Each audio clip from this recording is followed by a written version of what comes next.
Hi guys, இந்த summer சீசனுக்கு ஏற்ற மாதிரி ஒரு சூப்பரான கோகனட் ஐஸ்கிரீம் ரொம்ப ஈஸியாக வீட்டிலே பண்ணிடலாம். வாங்க எப்படி செய்கிறதுன்னு பார்ப்போம்.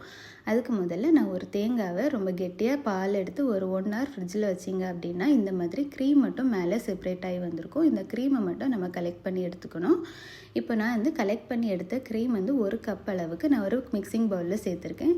இப்போ 1 கப் நம்ம கோகனட் க்ரீம் எடுத்தோம் அப்படின்னா 1 கப் அளவுக்கு ஃப்ரெஷ் க்ரீம் நமக்கு தேவைப்படும். 1 கப் அளவுக்கு ஃப்ரெஷ் க்ரீமும் நான் சேர்த்துருக்கேன்.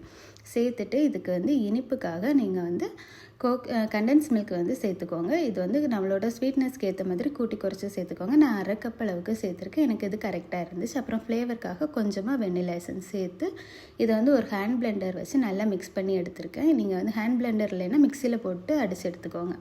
இப்போ நம்ம மிக்ஸ் பண்ணி எடுத்த மிக்சரை ஒரு பவுலில் சேர்த்துட்டு இதுக்கு மேலே ஒரு கிளிங் கிராஃப்ட் வச்சு மூடி இதை கவர் பண்ணி ஒரு 8 hours ஃப்ரீசரில் வச்சிங்க அப்படின்னா நம்மளோட சூப்பரான ஐஸ்கிரீம் ரெடி.